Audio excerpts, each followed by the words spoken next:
Our speaker tonight is James Scott, who, in my opinion, is one of our great storytelling historians.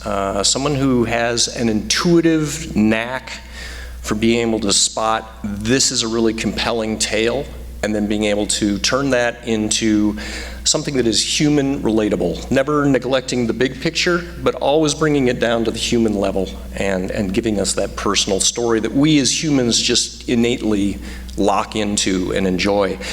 His books have been very well received as a result. He is the author of 5, another one coming shortly, and a couple more in the scheming stage, which was fun to talk about last night. James and I are friends of some long standing and recently became co-workers as well. We were on a tour across the Pacific Ocean with the National World War II Museum this previous March, and we're going to be doing that again next March as well. So I can state with some authority that James is a great co-worker, fun to eat pancakes with, fun to have a beer with, and or a Mai Tai, as the case may be. So without further ado, please join me in welcoming James Scott to the stage.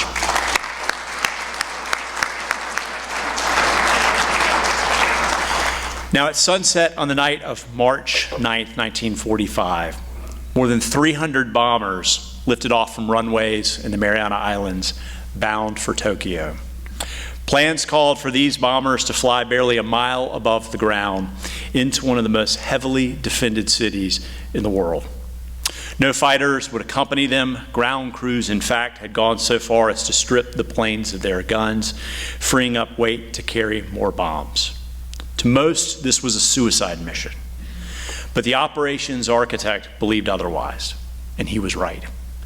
The payloads of incendiaries those bombers dropped shortly past midnight ignited one of the world's worst firestorms, an inferno hot enough to liquefy asphalt and vaporize thousands. That March mission not only devastated Tokyo, but represented a significant moral turning point for the United States, which up until that moment had resisted the intentional killing of civilians. That operation sparked a 159-day air campaign virtually unrivaled in its destruction, as city after city soon fell, culminating in the atomic attacks on Hiroshima and Nagasaki that ended the war. The campaign's success, likewise, and more importantly, prevented a bloody American invasion, which would have cost hundreds of thousands of American lives, if not more. All of this combines, I think, to make the March 9th strike on Tokyo not only one of the most consequential decisions of World War II, but also one of the most fascinating stories. Now, to begin, I would like to rewind to the fall of 1944 and introduce you to Brigadier General Haywood Hansell, the 41-year-old leader of the 21st Bomber Command, a job in which he was America's top prosecutor in the air war against the Empire of Japan. Now, Hansell had long ago earned the most unfortunate nickname, Possum. Now, he would swear it was a compliment derived from his agile and crafty intellect. But his wife later slipped up and let it be known that the dreadful name's origin had more to do with his physical resemblance to North America's only marsupial. You tell me, do you see any resemblance? I think it's the eyes. Now, Hansell had spent his life building up to this moment, this job. He boasted relatives who had fought in every major campaign dating back to the American Revolution. His own father, a devout Georgia Southerner, had served as a surgeon in the Army with tours in the Philippines and in China. Hansell's first words as a baby, in fact, were in Mandarin. Now, the general's youthful appearance camouflaged a drive that made him both a daring fighter pilot early in his career, as well as a gifted thinker who helped design the Air Force's war plan against Germany.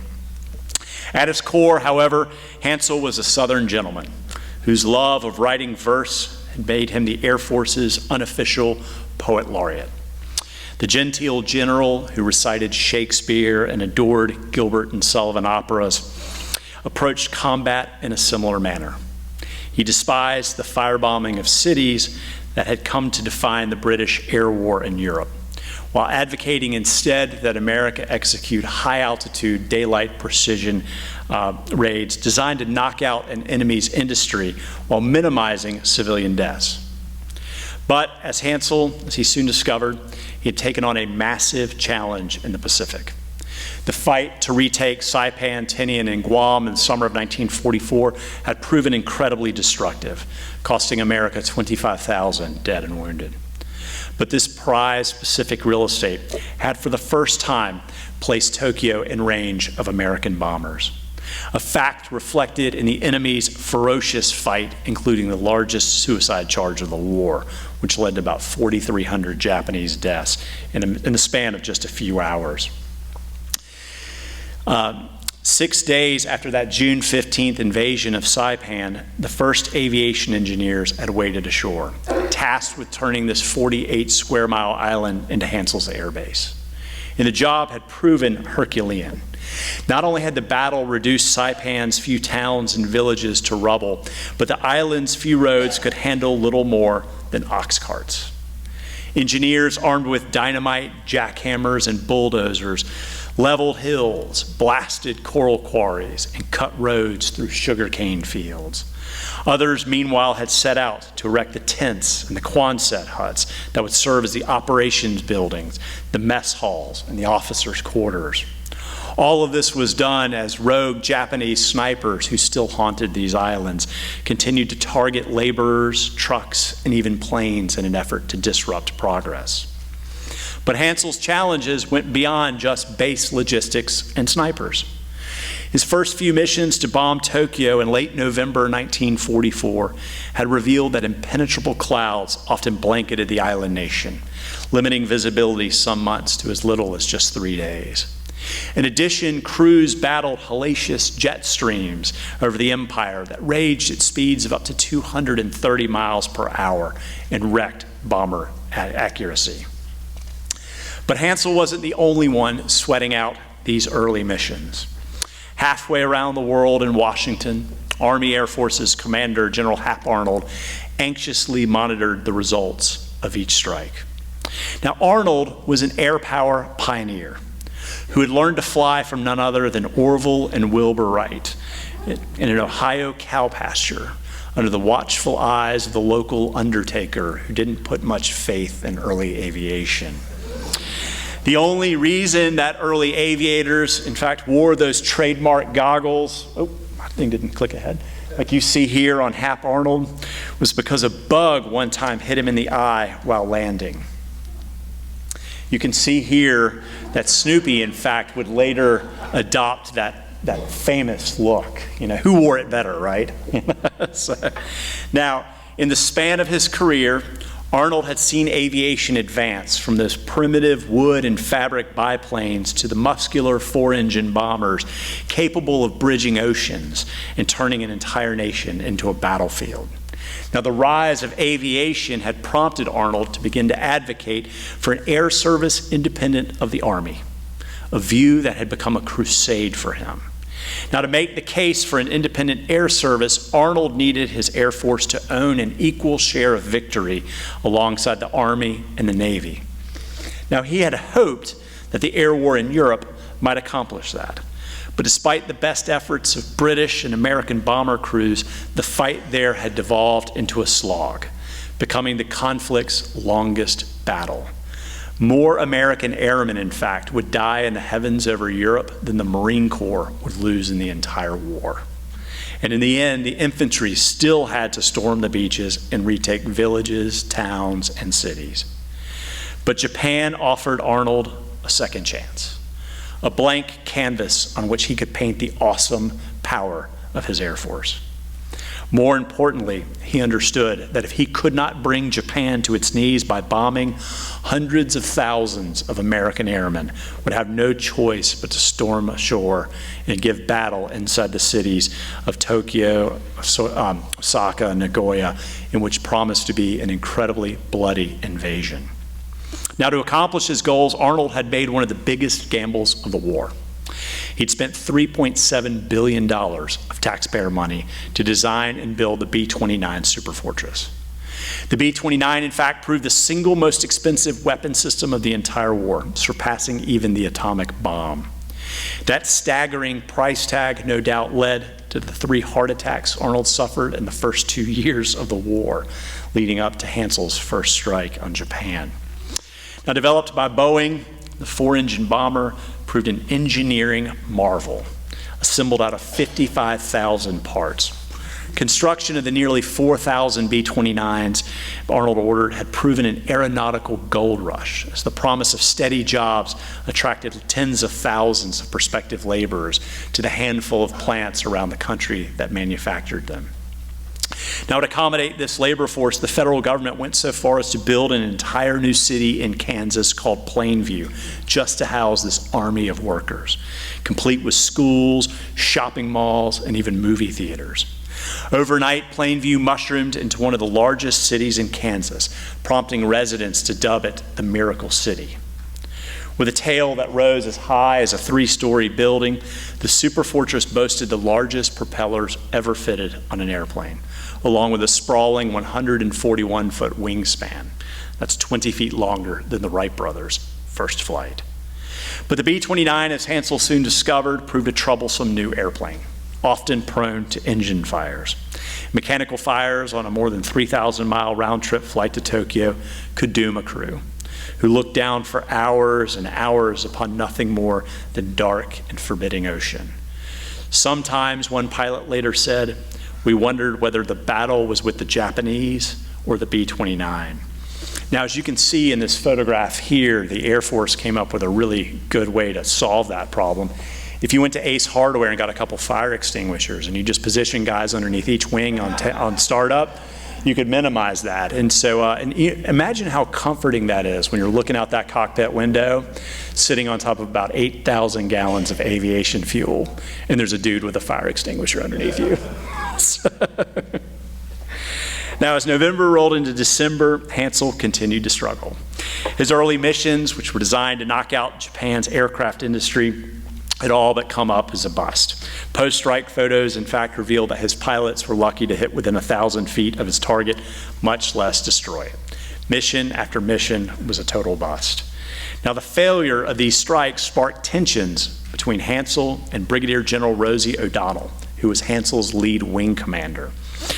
Now, O'Donnell had been a veteran of the early fights in the Philippines, and he felt that Hansell should abandon high-altitude daylight precision bombing and instead firebomb Japanese cities, just like what the British were doing in Europe. Now, unlike Hansell, who monitored the missions from the safety of Saipan, O'Donnell led his crews through black clouds of bursting flak while dodging enemy fighters. Problematic tactics, he knew, killed men. O'Donnell was reminded of that every time he sat down to write letters to the mothers and fathers and wives of the men killed in the heavens over Japan. He would write nearly 1,200 pages of such letters that would go on to fill multiple volumes of binders that he would keep for the rest of his life.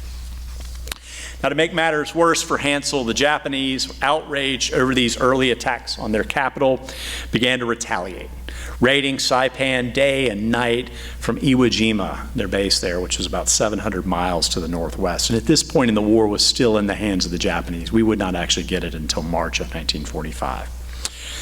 Over the course of 13 raids, Japanese bombers and fighters destroyed or damaged 60 of Hansell's B-29s.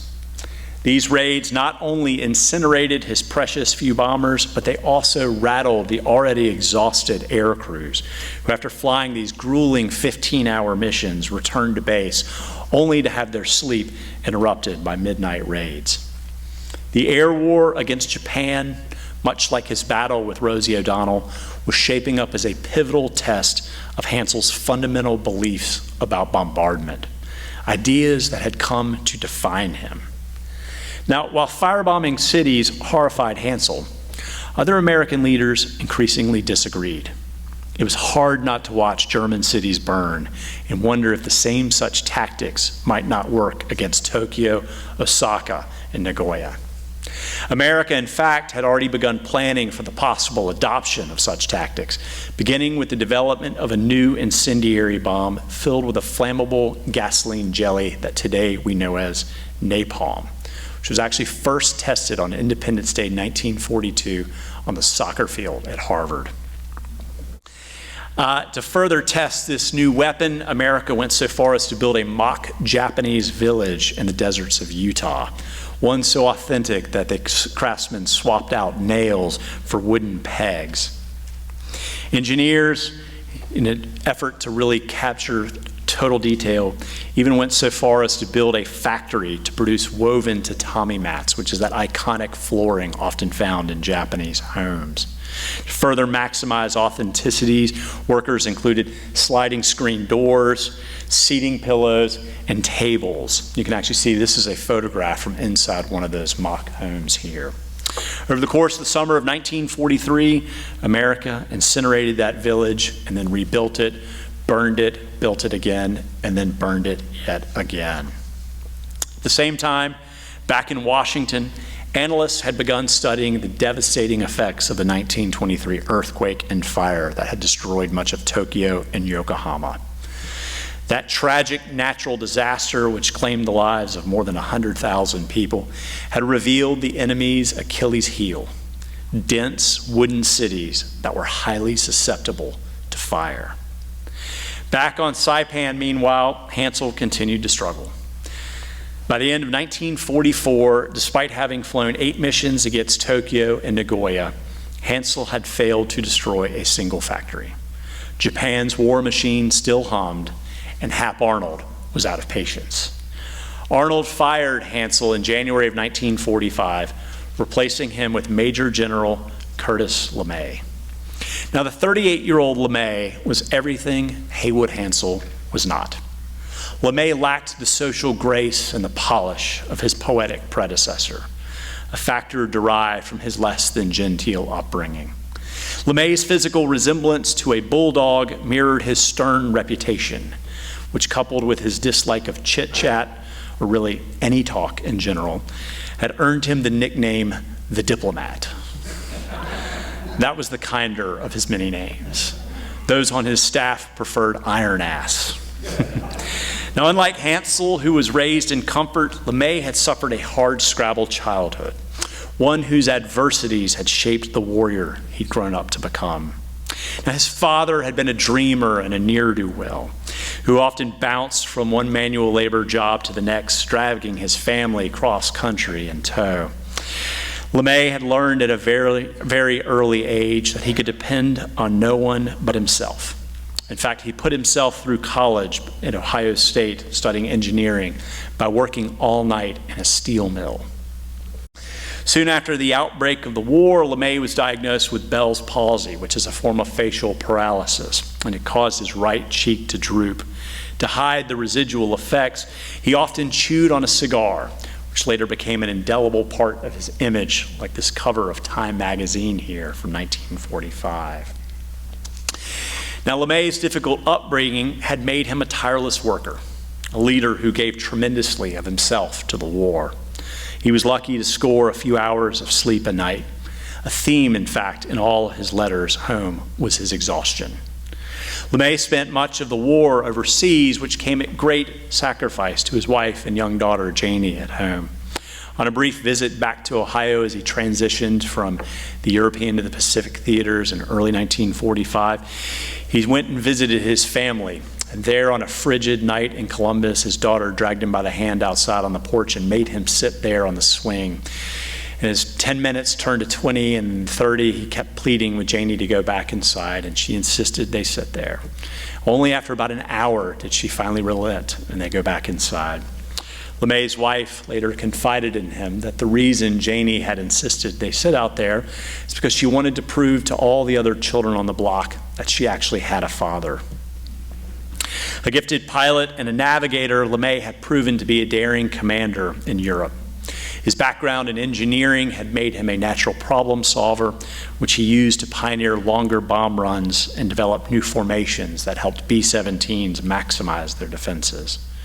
Over time, he won the admiration and the respect not only of his superiors, but also his crews. Quote, if LeMay said 2 + 2 = 5, one of his men once told a newspaper reporter, I'd believe him. Now, upon landing on Guam, LeMay came face to face with Haywood Hansell, whom he had been ordered to replace.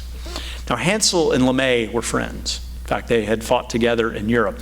Hansell had been LeMay's boss. In fact, when I was going through LeMay's personnel file, I found a commendation letter that Hansell had written on LeMay's behalf in Europe. In fact, when LeMay was being put up for Brigadier General, it was Haywood Hansell who sprung to his defense and advocated for his promotion. Now on Guam, LeMay lands and he outranks his former boss by a star, and he's come there to replace him.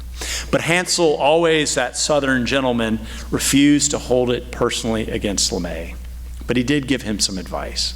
He told him that he hoped he would continue the high-altitude daylight precision bombing that Hansell had helped perfect over Europe.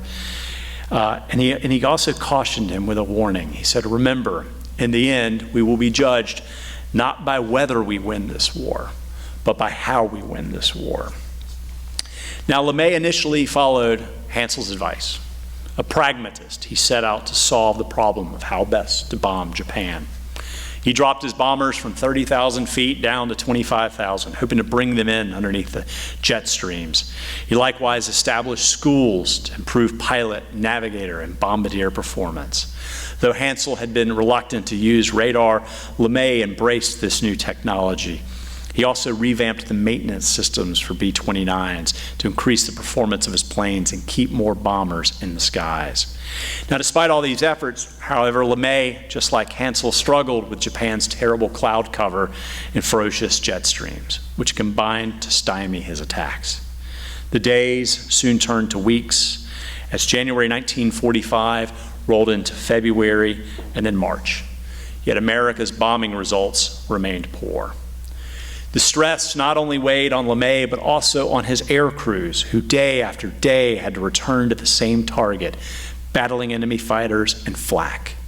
Quote, each month here, one officer wrote to his wife, seems like a year. Others couldn't help but stare down for hours at those dark and dreaded waters. Quote, old man ocean is a mean devil, Pilot Wilford Lind wrote. The myriad number of things that can put you down in that ocean makes my knees weak, and I begin to wonder what I ever did to make God so mad at me. Back in Washington, Hap Arnold, worn out by the war's stress, suffered his 4th heart attack. All of this only added to the tremendous pressure that already weighed upon LeMay's shoulders. He needed only to look at what happened to Hansell to know the fate that awaited him if he did not produce results. Quote, if you don't succeed, Arnold's chief of staff warned him, you will be fired. LeMay could sense that the buzzards were circling. Something had to change, and fast. With all this in mind, LeMay, who as I noted earlier was just 38 years old at the time, made what proved to be one of the most consequential decisions of the war. To successfully attack the enemy, he realized, required a radical rethinking of American strategy. One so unorthodox, one so perilous, one so morally fraught, that he refused to tell his superiors. He would go it alone. LeMay decided to drop his bombers from 25, 30,000 feet all the way down to 5,000 feet, bringing them in far beneath the cloud cover and the roaring jet streams. The lower altitude would expose them to Tokyo's anti-aircraft guns and fighters, turning the raid into a potential turkey shoot. To counter this, LeMay planned to push his attacks from day to night, providing his airmen the cover of darkness. He likewise ordered his bombers stripped of guns. Without weapons, there was no need to carry ammunition or even gunners, freeing up weight for more bombs. Lastly, he planned to send every plane in his arsenal. More than 300 would lift off from airfields in the Mariana Islands and rendezvous in the skies over Tokyo in a mission dubbed Operation Meetinghouse. But tactics were not the only thing to change. LeMay planned to swap out his demolition bombs for napalm-filled incendiaries the same ones that had proven so successful burning down that mock Japanese village in the deserts of Utah. Now, the mission's 12 square mile target area, which you can see here on the screen, looked a lot like a jigsaw piece puzzle. It was 87.4% residential, boasting some of the greatest population density in all of Tokyo, with an average of 103,000 people per square mile. Asakusa Ward in the middle it's the densest of them all, had an average population density of about 135,000 per square mile. To put that in perspective, the 100,000 per square mile is roughly 5 times the population density of Washington, D.C. at that time. What this meant was that the mission's bullseye largely fell on the kitchens, living rooms, and bedrooms of Tokyo's workers. Now, LeMay justified this decision because many such homes doubled as small factories, a cottage industry of home workshops that produced triggers for guns and pins for hand grenades and all sorts of small parts that fed into Tokyo's larger and ravenous war machine. In fact, 50% of Tokyo's industrial output came from these home feeder factories. LeMay, of course, knew that incendiaries did not discriminate. The fires his bombers set would burn everything and everyone in their path, from those factory and armaments workers to artists, teachers, and housewives. Quote, "We knew we were going to kill a lot of women and kids when we burned that town," LeMay said. It had to be done. To his aides, he was even more blunt. "If we lose this war," he said, "we will be war criminals." Beyond the moral questions, the mission ran contrary to America's long-standing policy of daylight, high-altitude precision bombing, the tactics that Hansell had helped develop and embraced, and that America had adhered to for years in the air war over Europe. And now LeMay, without any approval from the President, the Joint Chiefs of Staff, or even Hap Arnold, his boss, proposed to change everything. Now, the mission, of course, wasn't without serious risks. LeMay's intelligence officers warned him that at such low altitudes, he could expect to lose 70% of his bombers. That translated into a potential loss of more than 200 planes, not to mention the lives of 2,200 airmen. That wasn't lost on the crews. Quote, "We were dumbfounded," recalled pilot Ben Robinson. The tactics to be used on this mission were tantamount to suicide. But LeMay doubted such predictions and believed it was a calculated risk worth taking. Crews, meanwhile, hustled to fuel the more than 300 bombers, while others hoisted incendiaries into the bellies of those B-29s. LeMay arrived at Guam's North Field shortly before sunset on March 9th, 1945. There, he watched the first B-29 lift off at 5:36 p.m. Others followed from runways on Saipan and Tinian at 50-second intervals. Even at that rapid pace, it would still take several hours to launch the more than 300 bombers, forming a loose single-file line that stretched more than several hundred miles along what the airmen called Hirohito Highway. Throughout the bombers, tensions soared as crews maintained radio silence. Quote, "We had hours to think of the many things you do when under high stress," recalled pilot John Cox. What was going to happen? Would we be able to do the job? Would we ever see home again? 1 hour soon turned to 2, then 3 and 4. Now, it was a cold March night in Tokyo. Snow, which had fallen a few days earlier, blanketed the narrow streets and few parks. And though the sky was clear that Friday, gusts of bitter wind blew out of the northwest, chilling those brave enough to venture outside. 7 minutes past midnight, the first bombers arrived over Tokyo, a skyline that would soon be lit by searchlights. The bomb bay doors sprang open, spewing loads of incendiaries. Fires ignited across the target area, ultimately melding with others to create an inferno. As flames feasted on the city, the resulting hot air rushed skyward, creating thermal updrafts that battered the bombers, while embers blew like seeds, helping to pollinate new blazes. At the same time, the depletion of oxygen at that center of the fire created a vacuum, pulling fresh air in from the perimeter to fuel this growing fire. That rush of air, that's literally which reached hurricane force speeds, spawned a firestorm similar to what had devoured Dresden. Now, fires in Jodo Ward, which you can see sort of the bottom right-hand corner here, all soon merged to create a single blaze that covered that entire municipal district. The same thing happened in Asakusa Ward, Honjo Ward, and Fukagawa Ward.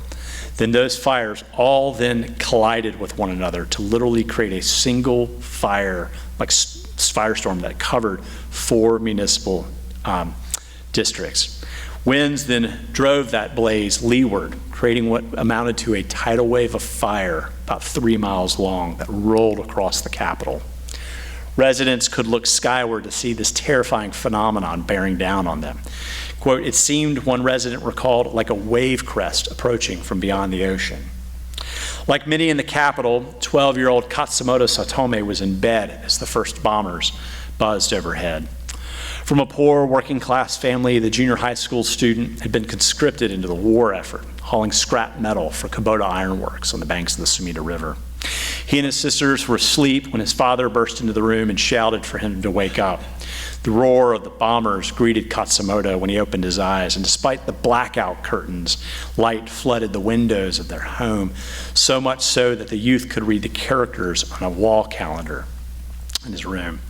Now, as Katsumoto and his family fled, bombs continued to rain down. Across Tokyo, residents climbed into small homemade bunkers, which were often little more than primitive foxholes.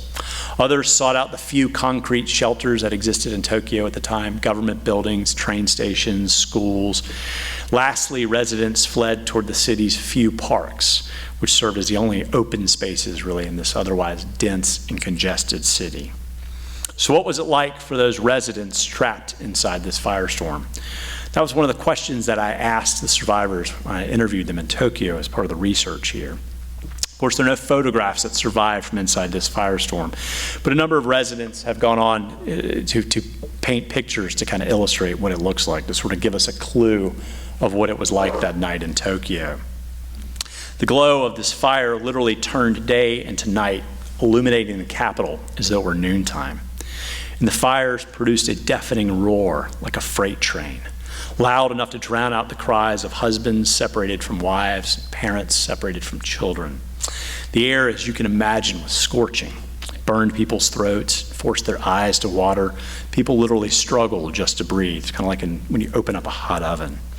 As temperatures rose, people's clothes and even hair began to spontaneously burst into flames. Eyelashes melted, and the asphalt roads turned into a warm, sticky goo that clung to the bottom of shoe soles. Those residents who sought out shelter in home bunkers, for the most part, all largely died. So too did many of them caught out in the open residential areas amid this blizzard of sparks. Concrete buildings initially provided a safe haven until surrounded by flames. Then, as the temperatures soared, the glass in the windows and the doors began to liquefy, allowing sparks to penetrate inside.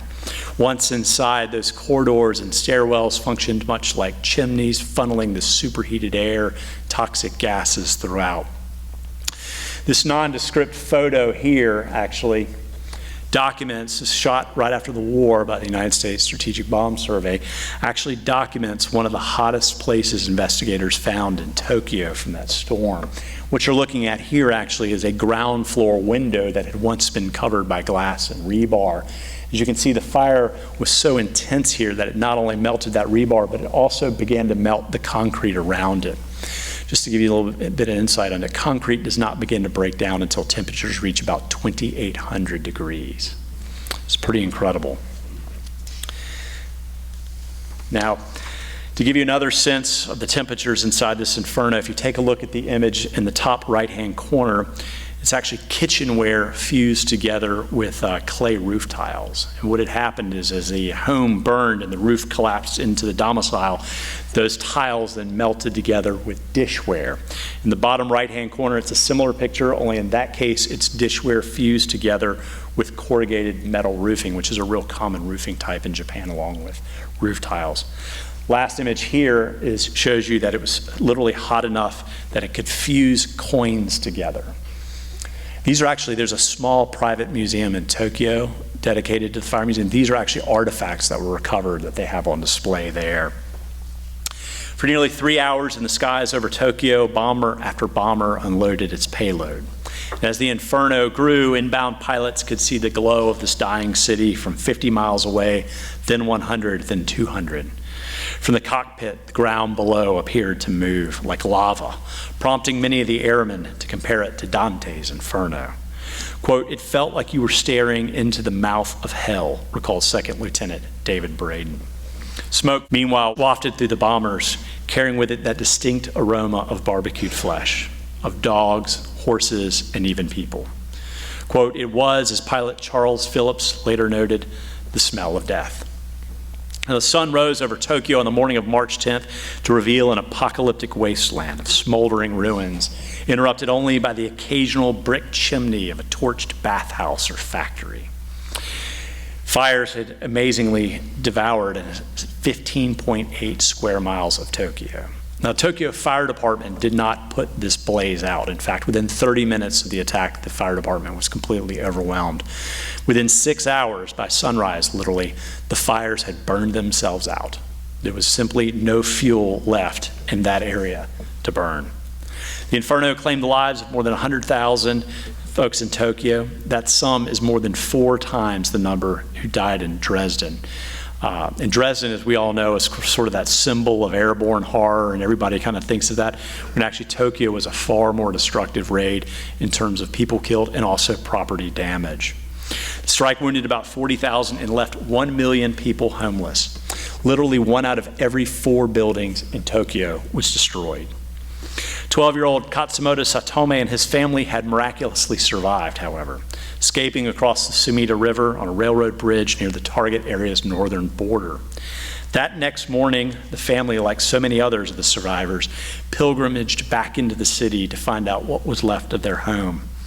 And as they did so, the family paused along the banks of the Sumida River, where the bodies of the burned and the drowned bobbed in the muddy waters. The youth watched as men using poles and ropes steered the bodies toward the bank, hoisted them up, and then lined them up, he recalled, like fish in a market. Katsumoto, his father admonished him, "Look at it. Don't forget it. This is what war looks like." Identification of the dead, as you can imagine, was difficult. People pried open mouths to look for gold teeth or scanned fingers for recognizable rings. Others learned that you could lift the arm of a charred body, and the armpit might have preserved a small swatch of fabric that would help you identify a kimono or clothing. Bodies would eventually fill 67 cemeteries dug into the grounds of parks, temples, and schools all around Tokyo. Back in Washington, officials monitored the nation's editorial pages and radio broadcasts for evidence that the killing of civilians might spark outrage among the American public or lawmakers. Those fears, however, proved unfounded. The nation that had horrified the world with the attack on Pearl Harbor, followed by the murder of millions in places like Nanking, Manila, Hong Kong, and Singapore, garnered no support. Quote, "Properly kindled," Time magazine declared, "Japanese cities will burn like the autumn leaves." The lack of any public backlash served as a green light for LeMay, who over the next 5 months unleashed a fury unrivaled in the history of warfare, as city after city, town after town soon burned. His initial focus on urban industrial areas like Tokyo faded as he burned many of them, and then moved on to secondary cities and then tertiary-sized cities.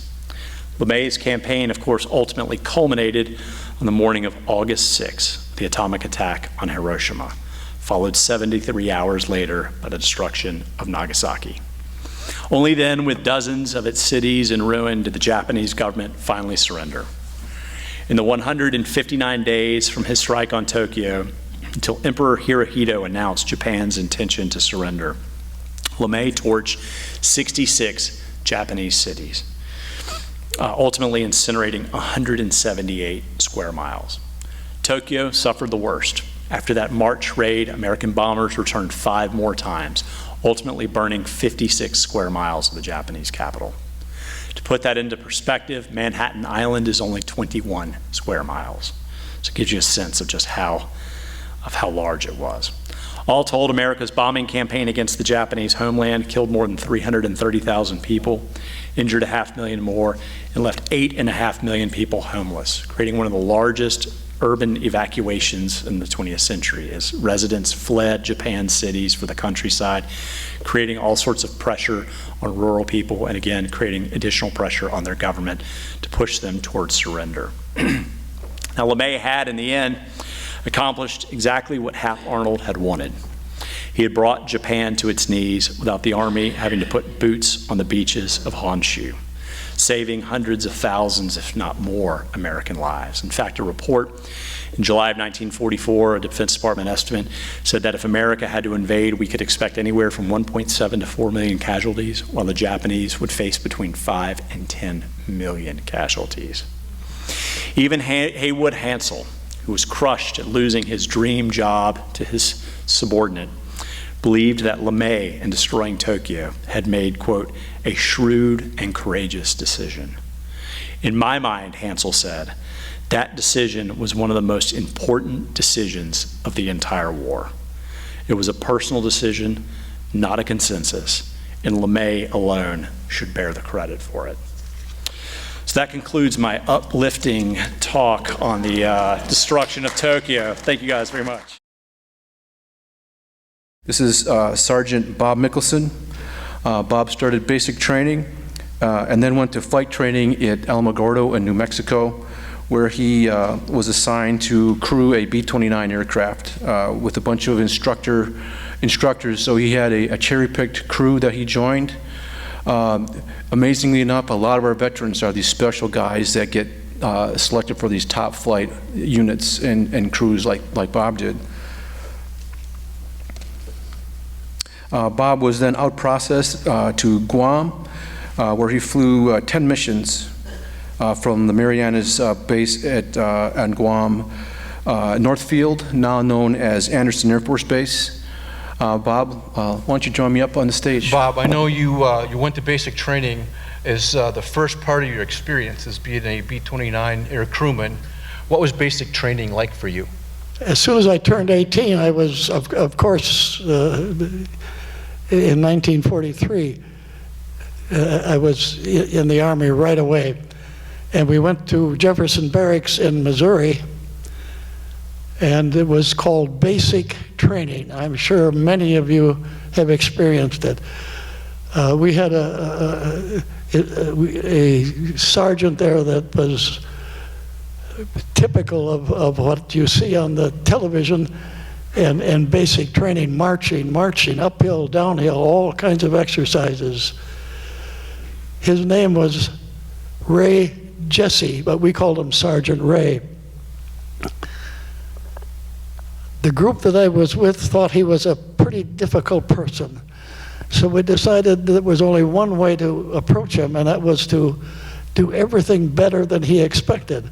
For example, if you're going to march for a mile, let's ask him for 2. If you're going to jog for a mile, let's ask him for 5. If we're going uphill, let's ask him if we can jog uphill. We thought Sergeant Ray would get tired of that and give up. That was not the case. He got better and better. But we also got better and better. And in the end, we liked this Sergeant Ray Jesse. He was a person I have never forgotten, for he taught us that what we do as fast as we can, as good as we can, every time. What a guy he was, and I will never forget him. Thank you. That was Sergeant Ray. Yeah, thanks, Bob. And when you were selected to go to the Army Air Corps, where was your training base, and what flights did you do from that base? Well, we trained at Alamogordo, New Mexico, which was kind of peculiar because I went to Fort Myers to learn gunnery, and gunnery is a 50 caliber, and B-17s and B-24s are the airplanes we trained on. And when I ended up in New Mexico, I said, what's going on here? But there was a B-29. I had never heard of it. What a machine that was. And we had to learn that was the first time I ever heard the word computer. So our P20, our 50 calibers were out in the fuselage where there was no air pressure for breathing, and so we had to use the computer to get the range, the wind and the gravity, all of those things in one package. And it was a very accurate and very good, easy to use, because all we did was focus on the target, pull the trigger, and the computer took care of everything else. Great, and that was the start of AI right there. So What? yeah, that was a great job. So Bob, you had some crew members that were kind of your favorite guys. Mike, could we have the first picture? Are there pictures here tonight? Yeah, you're coming up. Here we go. Here we go. You can see them behind you, Bob. There they are there. Tell us who those guys Thank are, you for Bob. the picture. I've had these pictures for many, many years, at least maybe going on 80 years now, and I have never talked about my crew members. As you're looking at the picture, I'm of course on the right as you look at it. Jim McKenzie is in the middle, and Eddie McCoglin on the left. The three of us were as good of friends as you could ever ask for. We did things together, we worked together, we fought together, and they were both killed on the B-29. And I have never said a word to anyone about it, and I just want to let you know that, and let them know that I have never forgotten them. So thank you for listening to that part of it. Yeah, thanks, Bob. Great. Thank you. Yeah, well done.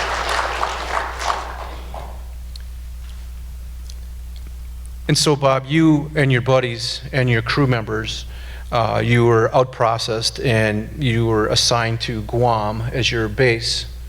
What was your base like and your quarters like on Guam? Well, by the time we got, which was April of 1945, it was a good place to, like being in Fort Myers, Florida.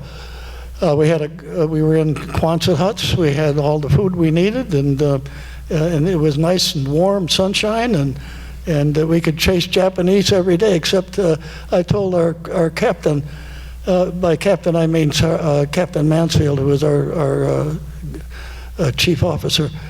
I said, I was out chasing Japanese today. He said, Bob, you don't do that. You're a flyer. You're not a Marine. And so I had to quit chasing the Japanese, but it was kind of fun for a while. Yep, thanks, Bob. Mike, could we have picture number 2? What, you got another picture? Bob, this is the picture of your crew members, the entire crew of your B-29. Oh, okay. Could you want to tell about the pilots and those guys that were the instructors? We had an unusual crew. The schools were closing down, and the instructors all became actually connected to the war in the way they should have been. Our captain was a flight instructor, bombardier was a bombardier instructor, engineer was an engineering instructor, and Thor Jorgensen was from Austin, Minnesota, and he was a 50 caliber instructor. So we had very experienced crew. The rest of us were all just out of our schools, and we were probably as fine a crew as you could want. I'll tell you about where the crew was to end up, except for a certain incident on the 10th mission, but I'll tell about that later. Yeah, thank you, Bob. Bob, you mentioned at the student outreach that sometimes you flew navigation flights for the P-51s that were trying to minimize the kamikaze impact. Yes, the the kamikazes were a big problem there in Okinawa.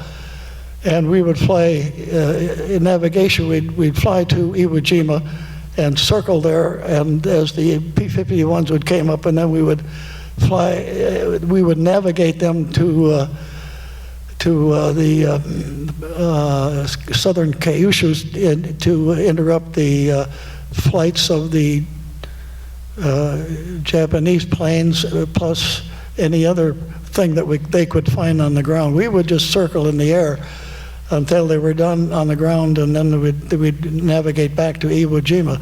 It was not considered a part of our record because it was just something we had to do. It was all we did was fly. Nobody shot at us. Yeah, thanks for that, Bob. And also, did you do a leaflet run where you drop leaflets on cities, or can you tell us about that?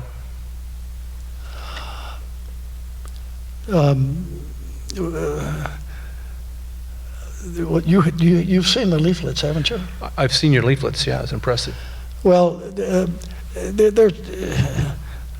it's hard to imagine so many people dying with the bombs that fall.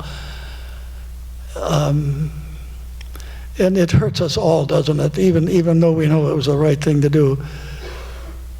But be aware that the B-29s would fly over many cities in Japan dropping leaflets. And the leaflets essentially said, within the next 12 days, there will be bombing in the cities that we have mentioned, that we are writing about. 4 of them will be bombed, and the other 8 will have to wait their turn. And get out of town while you can. And I believe our author included that. Did you in your book? By the way, I read your book already. It was excellent, and thank you very much. As a matter of fact, there are a few names in there that I'm acquainted with, but that's not for tonight's talking. So the leaflets were an effort on our part to spare the lives of as many people as possible. It would be my guess, though, that they were ordered not to leave town. Yeah, and I think if you attended the student outreach, which you all are welcome to attend, part of what the author was telling us is, in fact, was one of the largest migrations from the cities to the countries ever seen, because they did not want to be incinerated like they were hearing about from the other cities. So, Bob, tell us about a nighttime mission, and then we'll go on to mission number 10. Number 9 and number 10 were both nighttime. Right, so tell us about mission number 9. It was quite interesting. Let me think for a moment. Number 9. That's the name of a song, isn't it? I think it is. Love Potion number 9? Or was it number 7? I can't remember. No, you got it. You're right.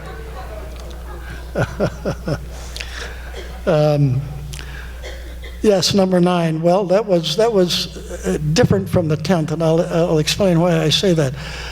Number 10 was Japan, was Tokyo,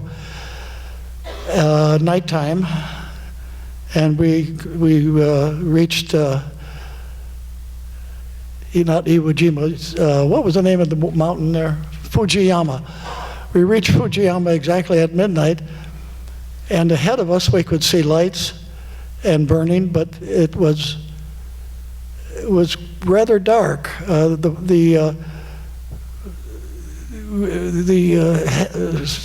do you call those lights that come up?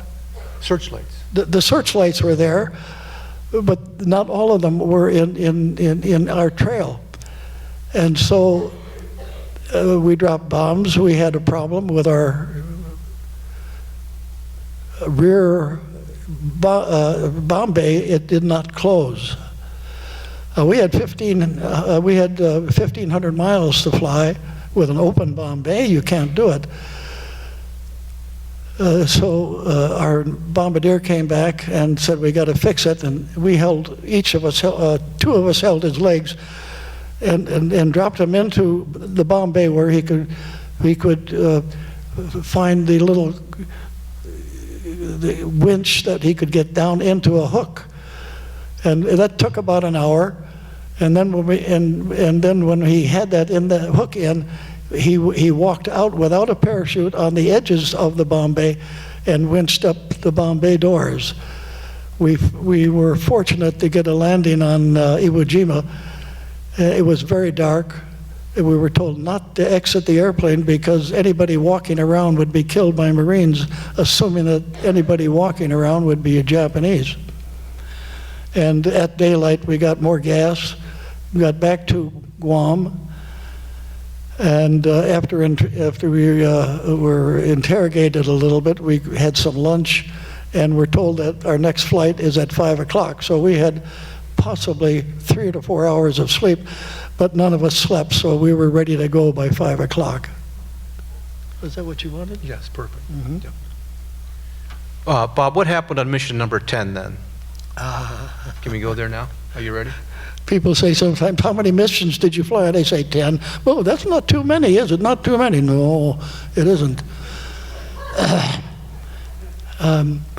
The number 10 was also over Guam, excuse me. It better not be, huh? Was over Tokyo.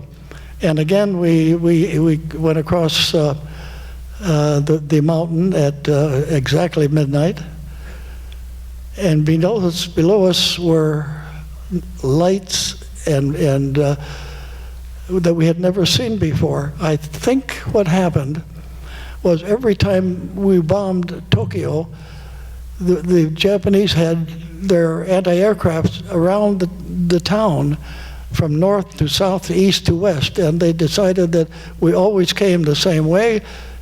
Let's move them all of our anti-aircraft between Iwo Jima, there I go again, between the mountain and the town, and it was hell to pay that night. Just a sec. Could we have picture number 4, please, Mike? Did you bring a?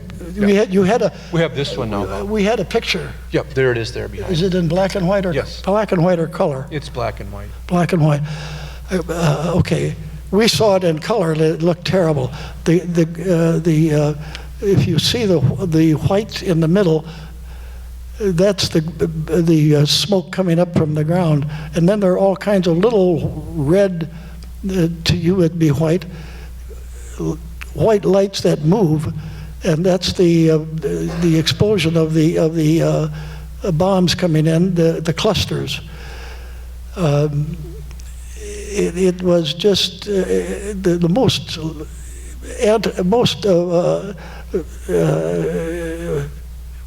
what do you call them? Incendiaries. Yeah? Incendiaries. Yeah, it was incendiary. It was right, but it was the most anti-aircraft shells we'd had ever seen. And it was at that point that we were hit on the number 2 engine and in the rear of the airplane at the same time.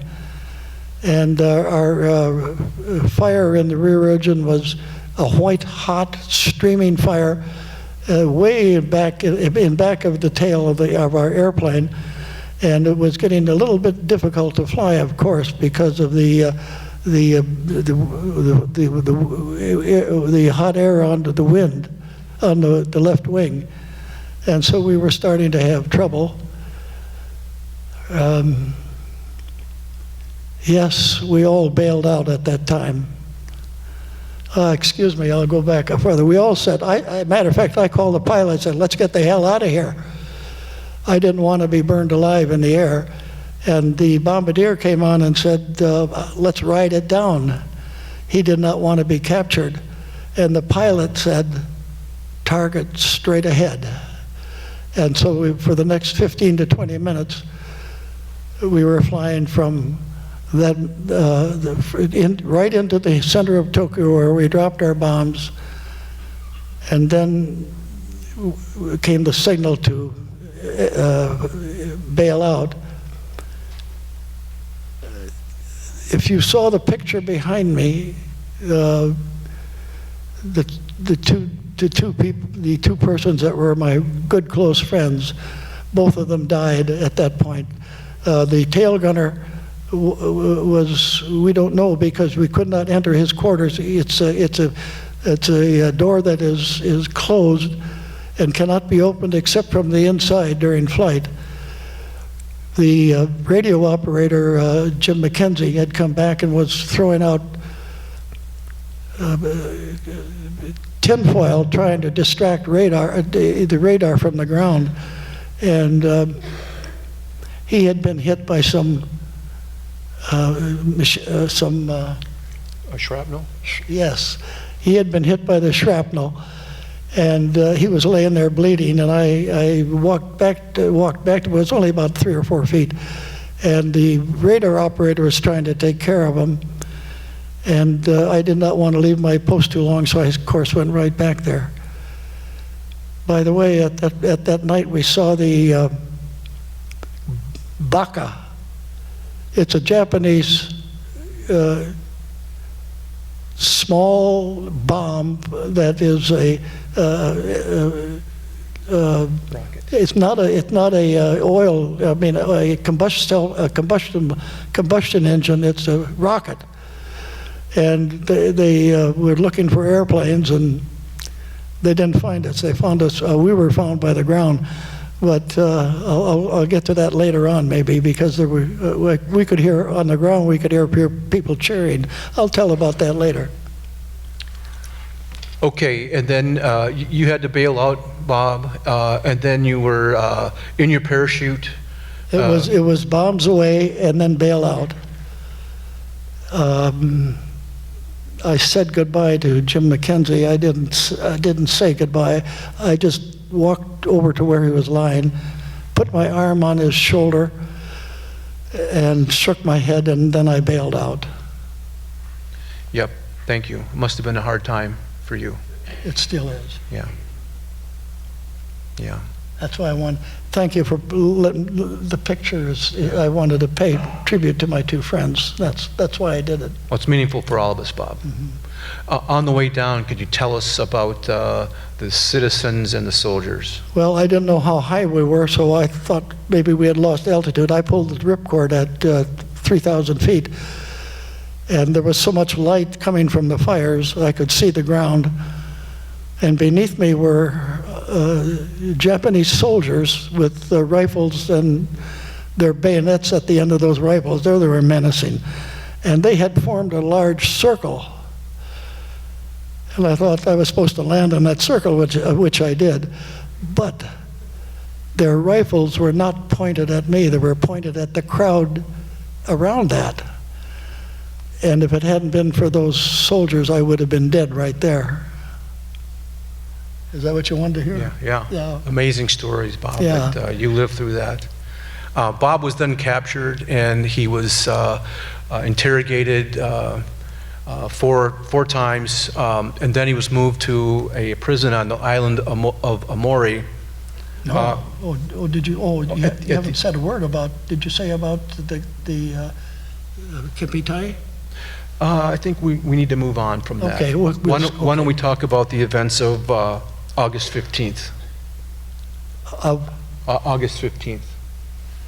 Okay, we had been in a they kept us in Horsfeld. There were 17 of us in there once, and 13 at the end. And August 15th, we were transferred to Omori, which you've probably heard that name, a prisoner of war camp in Tokyo Bay. First, tell us about the guy with the mustache. Pappy Boynton. That one, yeah. Tell us that story, and then tell us about the Minnesotan that came. The Japanese are very particular in how they dress and how they look. And it's not good for them. They can't have a mustache. They have to comb their hair. You can't look them in the eye or they kill you. All except one person, whose name was Pappy Boynton, and he was at Omori. And when they one day transferred us from the the horse stalls to Campo Mori, and at that time I couldn't walk, so two people, the camp colonel wanted to give a speech, and everybody was supposed to stand at attention. I couldn't do it. But two people held me up, and I stood up for about 45 minutes. And well, he talked, and he said, what he essentially said was, the war is over. The American army and the Japanese army will join to fight the threat from Russia. The next day, there was not a Japanese person except the interpreter left in the camp. Yeah. And tell us how the Japanese treated Boynton. Mr. Boynton was treated as a warrior par excellence. He could do anything he wanted. He could look the Japanese in the eye. He could dress the way he wanted. He could have a mustache. And the guards around there would nod their heads as he passed by in admiration of him. Perfect. Thank you, Bob. So when you were with the Kempeitai, you got interrogated. Yes. Can you go into each of those yes, four it was events? very. Kempeitai would interrogate. This is back in the horse stalls again. The first interpretation was rather odd. Name, rank, serial number. Where were you born? What's your father's name? Your mother's name? What school did you go to? What is your phone number? And I said DuPont 7780. Okay, that's fine. Thank you. Goodbye. We'll see you again. The second interrogation was, you lied to us. In the first interrogation, your phone number was not DuPont 7780. What is the real phone number? Well, in the nervousness that I had, I said I had given them the wrong number. My number had been DuPont 8870. They accepted that I had just made a mistake. They had records of everybody, I think, in the country. They knew what school I went to, when I was born, what my sister's name was. They knew what my father's job was. They knew everything, and they had records for all, apparently every town in America, because that's the same that the other people in the horse stalls told me. Right. What about interrogation number 3? Number 3 was something I still have trouble with.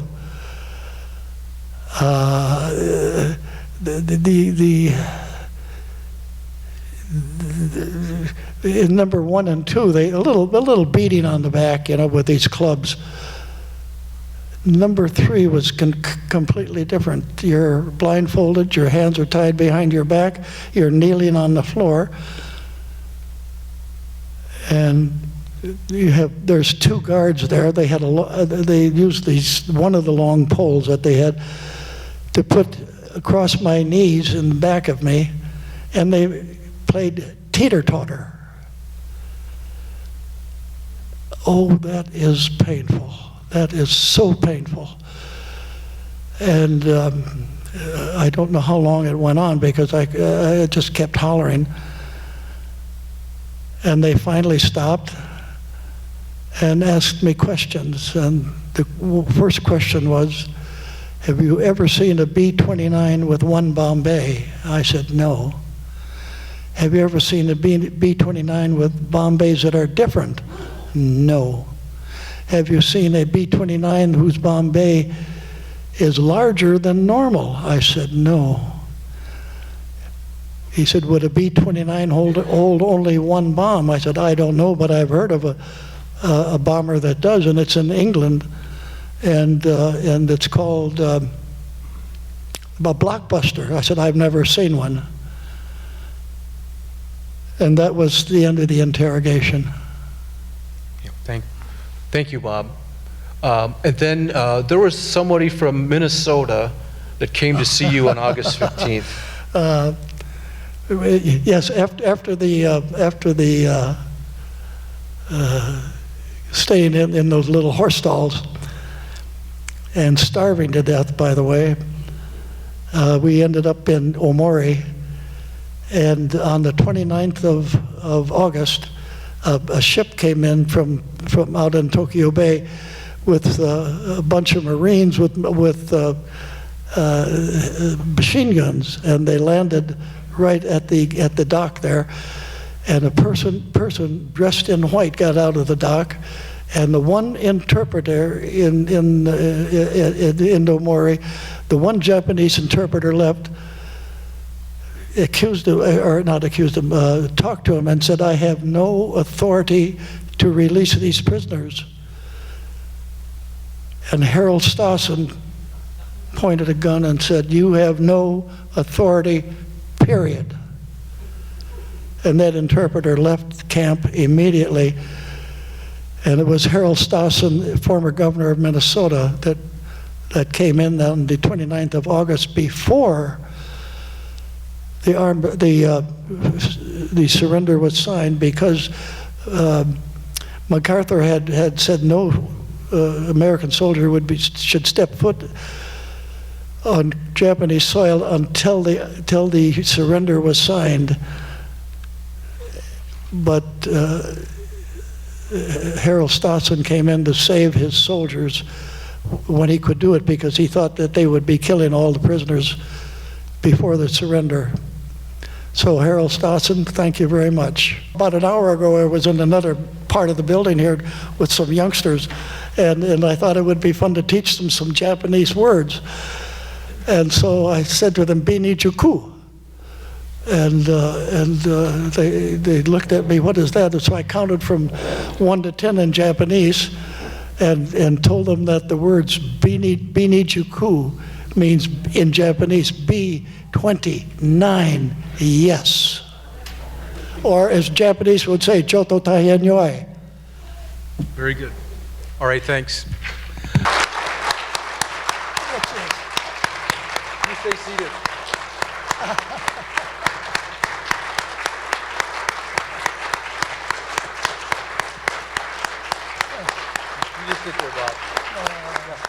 I'd like to open up for questions and answers now of either Bob or of our author, James Scott. I have a question for Bob. What did he think of General LeMay? I only know about him. It's what I read in the book that I just read. In our basic training, I take that back. My father taught me that. When Franklin Roosevelt would give his speeches, my dad told me to stand at attention in front of the radio. And I would do that for Harold LeMay any day in the week. I have a question for James. You had said that they were anticipating or predicting potentially 70% casualties. I assume that didn't happen. Why didn't that happen? And what was the average loss rate on a mission? What was it primarily due to? Yeah. Mechanical failure? Well, if you're going to find that out, you got to read the book. You know? I'm kidding. No, and that's a great question, and it's one of those I always leave out of this, because you kind of set up this dramatic moment. And the reality is they only lost 14 bombers on that mission, so it was a loss rate of about 4%, a little over 4%, which was, of course, more in line with what LeMay predicted. Of those 14 bombers, we know what happened to about half of them, and those were because you have to remember, coming in at night on a first mission like this, they're not coming in formation. They're flying single file. So normally, if you were coming in formation, you would see what was happening in daylight to the guys around you. And this is a case where, unless it happened right in front of you, you didn't see. So we don't know what happened to half of them. But the ones that were lost that we know of were lost from flak, mostly flak. I suspect a lot. The rest were probably lost from the thermal updrafts. And these pilots, nobody knew what to expect at this point. You know, when you're flying through this just hellacious firestorm, and these thermal updrafts were so intense that you would, And Bob can talk about that from firsthand experience.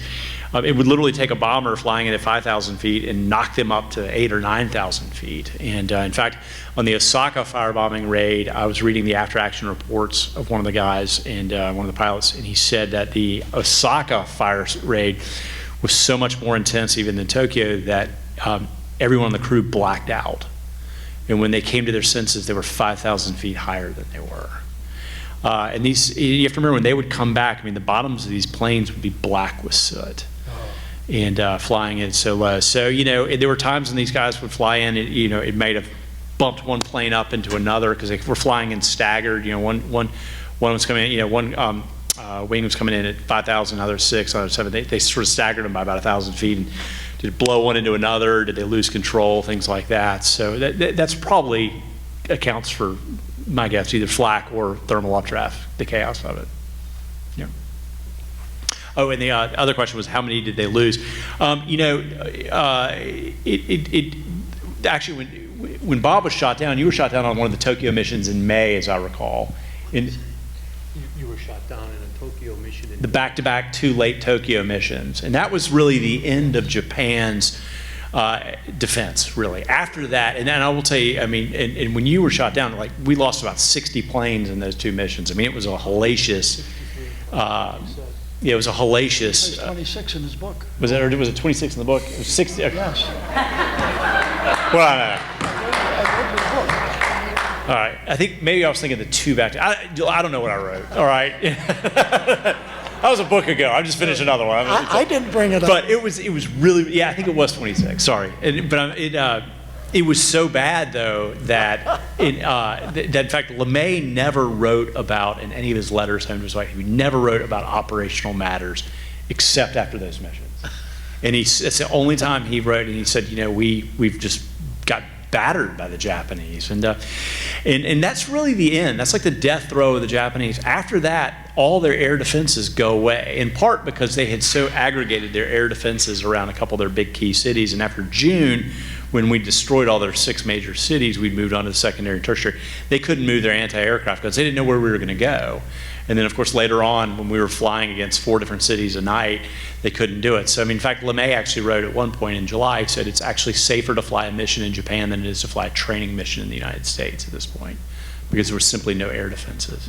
We actually had Harold Stassen speak on the roundtable back at the beginning, and he told the story about his first, he actually spoke to the roundtable twice.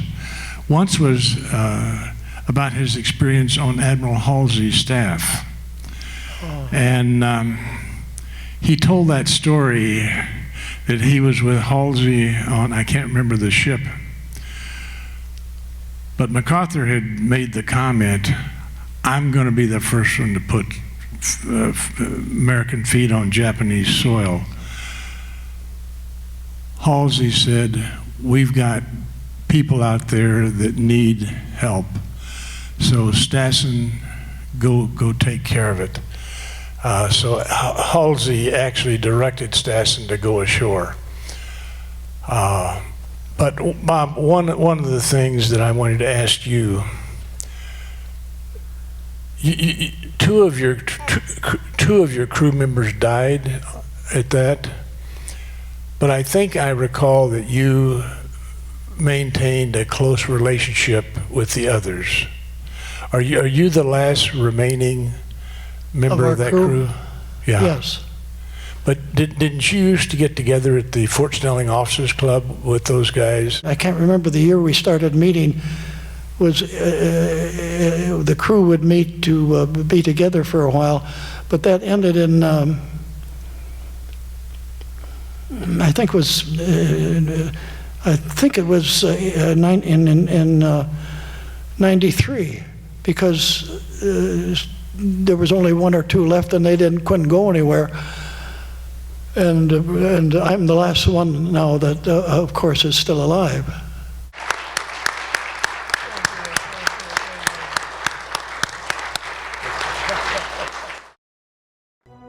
Support for this program provided by viewers like you. Thank you. Additional support provided through the Catherine B. Anderson Fund of the St. Paul Foundation. Upcoming roundtable topics can be found at www.mn-ww2roundtable.org. Production services provided by Barrows Productions.